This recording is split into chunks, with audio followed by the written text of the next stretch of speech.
যখনই একটা ছাত্রকে চাকরির পরীক্ষার জন্য সম্পূর্ণরূপে তৈরি করছি তখনই শুরু হয়ে গেল কলেজের এক্সাম। রেজাল্ট কি হলো? এক মাস ধরে কোন রকম কোনো অ্যাটাচমেন্ট থাকছে না, হয়ে গেল ফেল কম্পিটিটিভ এক্সামের সেই পরীক্ষাটাতে।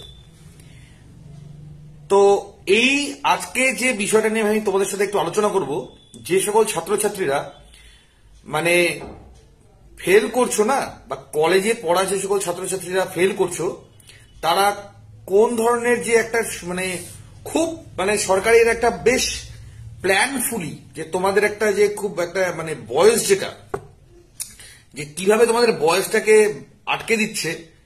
আমাদের যে 17 থেকে 20 বা 16 থেকে 20 এই যে বয়সটা, যে সময় তোমরা কলেজ করছো, কলেজে পুরোপুরি ইনভলভ হয়ে থাকছো, তো সেই সময়টা মানে জমা হওয়ার ফলে তোমার বয়সটা বাড়িয়ে দেওয়ার ফলে তোমরা কিভাবে অটোমেটিক্যালি চাকরির পথ থেকে সরে যাচ্ছ। তো আজকে আমি সেই বিষয়টা নিয়ে তোমার সাথে ডিসকাস করবো। স্টুডেন্টস বলে রাখি, আমার এখানে এমনও স্টুডেন্টস আমি বের করেছি যে শুধুমাত্র মাধ্যমিক পাস, আর আমার এখানে এমনও স্টুডেন্টস ভর্তি হয়েছে MA কমপ্লিট করে এসে ভর্তি হয়েছে, আলটিমেটলি কিছু হয়নি। মহিলা যদি হয় তাহলে তার বিয়ে হয়ে গেছে, ছেলে হলে অন্য কোনো ব্যবসা ধরে নিয়েছে, তো তার চাকরি হয়নি। কিন্তু না, মাধ্যমিক পাস করা ছেলে হয়তো ডিগ্রিতে গিয়ে সে বাইরে কোনো বাহবা কুড়াতে পারেনি, কলেজ ডিগ্রি যার আছে, যে ছাত্র বা ছাত্রী বেশি আছে, সে হয়তো বাইরে একটু বাহবা বেশি কুড়িয়েছে, কিন্তু বাস্তব জীবনে তার কোনো মূল্য নেই, জিরো। মানে আমার কাছে তো সেটা জিরো, এবং বাস্তবিক সমাজের পথে গিয়ে ওটা জিরোই হয়ে যাবে। কেন একটা কনস্টেবলের পরীক্ষা পাস করতে গেলে, একটা গ্রুপ ডি, একটা ক্লার্কের পরীক্ষা পাস করতে গেলে, আমাদের রেলওয়ের যদি গ্রুপ ডির পরীক্ষা পাস করতে গেলে, বা এরকম হাজারো পরীক্ষা আছে, পঞ্চায়েতের এক্সাম গুলো পাস করতে গেলে যে যোগ্যতা দরকার সেটা হলো আমাদের মাধ্যমিক। তো আমি সবসময় স্টুডেন্টস একটা কথা, তোমাদের প্রত্যেকটা কোচিং এ আমার যারা স্টুডেন্টস এই ভিডিওটা দেখছো, বা যে সকল গার্জেন গুলো আমার সঙ্গে এসে ভর্তি সময় এসে কথা বলে গেছে, আমি প্রত্যেক সময় প্রত্যেকে বলি কলেজ থেকে দূরে থাকবেন। বর্তমানে যে কলেজে যে বিভিন্ন সেমিস্টার ওয়াইজ এক্সাম গুলো নেওয়া হচ্ছে, এটা আরো বড় অভিশাপ হয়ে দাঁড়াবে। আমি একটা জিনিস বুঝতে পারছি না, যেহেতু স্কুলের কোন রকম কোন এক্সাম দীর্ঘ 8-10 বছর ধরে কোনো তো হচ্ছেই না, বর্তমানে যে সকল রানিং এক্সাম গুলো আমাদের ওয়েস্ট বেঙ্গলে হচ্ছে, যেটাই যে কটাই হোক না কেন, আমাদের ক্লার্কশিপটা গতবার হলো, এবার 6 বার ছেড়ে দিল, পুলিশের এক্সাম গুলো মোটামুটি ভাবে রেগুলার হচ্ছে, সেন্ট্রালের যে ডিফেন্সের এক্সাম গুলো রেগুলার হচ্ছে, সেন্ট্রালের এক্সাম গুলো মোটামুটি ভাবে রেগুলার হচ্ছে। তো স্টুডেন্ট, যেখানে আমার যোগ্যতা দরকার মাধ্যমিক হলে আমি যেখানে 70% এক্সাম বসতে পারবো, এইচএস পাস করলে 90% এক্সাম বসতে পারবো, আর গ্রাজুয়েশন কমপ্লিট করলে আর বাকি 10% পরীক্ষা বসতে পারবো, তো কেন তোমরা এই গ্রাজুয়েশনের পেছনে তোমরা দৌড়াচ্ছ? মানে এখান থেকে করে গিয়ে তুমি যদি বিএড করো, বিএড করে গিয়ে কবে চাকরি পাবে তার কোনো ভরসা নেই।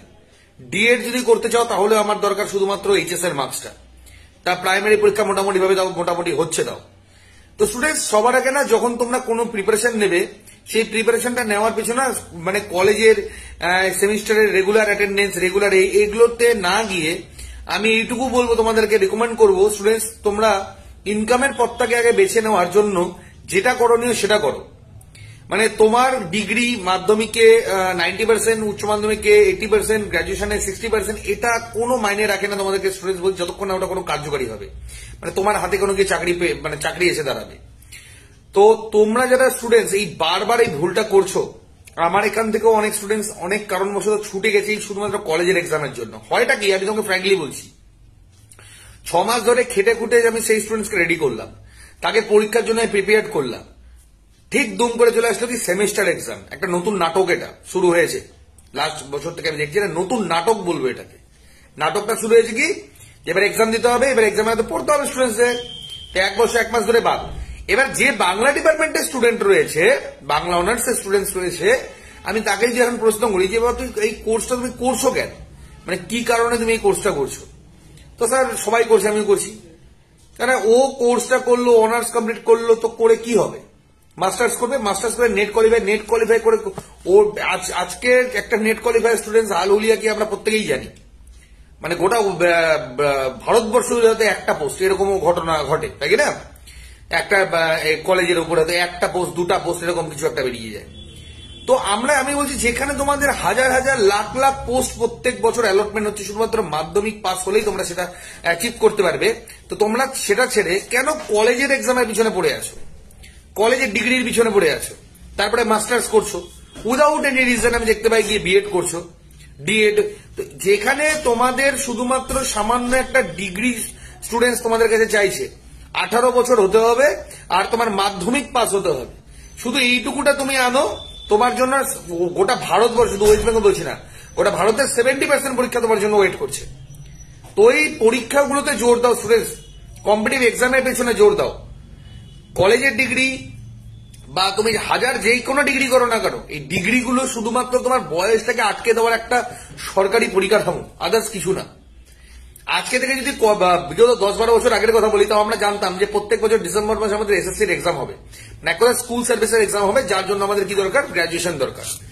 মানা যায়, ঠিক আছে, তাহলে গ্রাজুয়েশন করবো, আমি একটা পরীক্ষা হলে, আমি তো পরীক্ষা হচ্ছে না স্কুলের, তো আমরা কেন করতে যাবো? আদার্স যে সব পরীক্ষাগুলো আছে লিমিটেড এক্সাম, ইউপিএসসি প্রিপারেশন নাও তো গ্রাজুয়েশন লাগবে, আমাদের যদি সিজিএল প্রিপারেশন নাও গ্রাজুয়েশন লাগছে, মিসলেনিয়াস এর জন্য গ্রাজুয়েশন লাগছে, ডব্লিউবিসিএস এর জন্য গ্রাজুয়েশন লাগছে। তো একটা কথা বলি, তুমি 20 বছর বয়সে তুমি ফুল ফোকাস দিয়ে দিচ্ছ তোমার কলেজের উপরে। আমার মতে তুমি কলেজে ফোকাস না দিয়ে 3 বছর তুমি প্রিপারেশন নাও, ওপেন থেকে প্রিপারেশন নাও, যেখানে বেশি পড়াশোনা করতে হচ্ছে না। তোমরা প্রত্যেকেই জানো কিভাবে সেটা আমরা মানে তোমরা কিভাবে ম্যানেজ করো, তোমরা সবাই প্রত্যেকেই খুব ভালো করে জানো। ম্যানেজ করে তুমি গ্রাজুয়েশনে কমপ্লিট করার এই 3 বছরটা তোমরা কম্পিটিটিভ জোর দাও, মানে ডাব্লিউবিসিএস এর প্রিপারেশন নাও, ডাব্লিউবিসিএস না হলে অ্যাটলিস্ট তোমাদের গ্রুপ ডি হবেই। তো আলটিমেটলি এটা হাতের কাছে না, চাকরি থাকবে। এই ভুলটা যারা বারবার করছো, আমি তাদেরকে বলছি চাকরি কিন্তু তোমাদের জন্যই নয়, মানে তোমরাই গিয়ে পরে গিয়ে ফেসবুকে বিদ্রোহ ঘোষণা করবে যে সরকার কোনো চাকরি দিচ্ছে না, সরকারের কোনো চাকরি হচ্ছে না, এই ধরনের কথাগুলো বলবে। যদি কারো মনে হয় যে না আমি কমপ্লিট করবো, অবশ্যই করবে, করতে নিষেধ করি, কিন্তু একটা কথা কি, এটাকে না কম্পিটিটিভ এক্সামটাকে আগে মেন প্রায়োরিটি দাও। কারণ যখন বয়সটা পেরিয়ে যাবে না, তখন আর তোমার কাছে কোনো অপশন থাকবে না। এবার আমরা স্যার 30 বছর অব্দি তো সময় আছে। স্টুডেন্টস, একটা 18-19 বছরে তোমার মাথার মধ্যে যেটা ঢোকানো হবে বা যেটা ঢুকবে, যত ইজিলি তোমার মাথার মধ্যে ঢুকবে, সেটা 28 বছরে গিয়ে স্টুডেন্টস ঢুকবে না তোমার ওটা। তখন অনেক পারিবারিক চাপ, সাংসারিক চাপ, ফ্যামিলি প্রেশার, বন্ধু বান্ধব, অনেক রকমের প্রেশারে তোমাকে ফেস করতে হবে। ঠিক আছে, তো যদি অল্প বয়সে চাকরিটা পেয়ে যাও, সারা বছরের যে লাইফ লং যে আমার ইনকামটা সেটাও বাড়বে, প্রমোশন স্কিলও বাড়বে, সবই তোমাদের বাড়বে। তো তোমরা সেই জিনিসের উপরে কিন্তু ফোকাস করো। স্কিলের উপরে যদি তোমরা নিজেকে তৈরি করো না, তার জন্য তোমরা মাসে 20,000 টাকা ইনকাম করো এমন কোনো বড় ব্যাপার না। যে কোনো স্কিলের উপরে তোমরা যদি কাজ করো, আমাদের যারা অনেকে চেনো, জানো আমার ওয়াইফ অলিভিয়া সরকার, ও স্কিলের উপরে বিভিন্ন যে বিউটিশিয়ানের কোর্স করায়। আমি দেখবো এই যে বিউটিশিয়ানের যারা কোর্স করছে স্টুডেন্টস গুলো, আমার মনে হয় ওরা অন্তত ফার্স্টেশনে নেই, ওরা বাইরে বেরিয়ে আরামসে 5,000-10,000 টাকা ইনকাম করে নিচ্ছে। কিন্তু একটা ছেলে যে গ্রাজুয়েশন কমপ্লিট করছে, মাস্টার্স কমপ্লিট করছে, করে নিয়ে গিয়ে বসে থাকছে, প্রাইভেট পড়াচ্ছে, যার বেতন মাসে 200 টাকা 300 টাকা, তো এই জীবনের তো কোনো মূল্য নেই স্টুডেন্টস, তাই না? ওই কবে এসএসসি হবে, স্কুল সার্ভিস। তো এই প্রতিকূলের মধ্যে দিয়ে যাওয়ার যে টেন্ডেন্সিটা স্টুডেন্টস, এই জিনিসটাকে তোমরা যত তাড়াতাড়ি ছাড়তে পারবে, জীবনে তত তাড়াতাড়ি প্রতিষ্ঠিত করতে পারবে এবং সঠিক শিক্ষাটা তোমরা নিতে পারবে।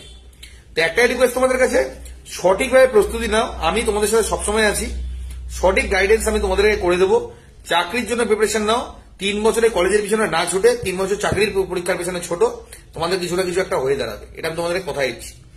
ডিগ্রি শুধুমাত্র তোমার ওই অ্যাপ্লিকেশন করার জন্য লাগবে, ডকুমেন্টস ভেরিফিকেশনের সময় লাগবে, আদার্স কিছু লাগবে না। আর ওই প্রিপারেশন যারা বাংলা অনার্সে পড়ছো তোমরা, ওই পরীক্ষা বাংলা ইংলিশ অনার্স তুমি যাই বলো না কেন, ওই কোশ্চেন আমাদের কম্পিটিটিভ এক্সামে আসবেও না। বেসিক 8 to 10 এর যে সিলেবাসটা, ওটাই তোমাদের আসবে। তো অত বেশি জানারও দরকার নেই, সামান্য জিনিস আছে, বেশি বয়স হয়ে গেলে ভুলেও যাবে। তো কম বয়স থাকলে সেই প্রস্তুতি তৈরি করে দাও, তোমার জন্য সুবিধাজনক হবে এবং চাকরিটা তাড়াতাড়ি পাবে।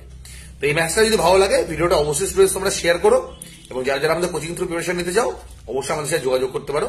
বালুঘাট, দক্ষিণ দিনাজপুর হেড অফিস, সমস্ত কিছু আমরা এখান থেকে প্রোভাইড করে দিই, ইনক্লুডিং কাউন্সিলিংও তোমাদেরকে আমরা সঠিকভাবে করিয়ে দেবো। ধন্যবাদ।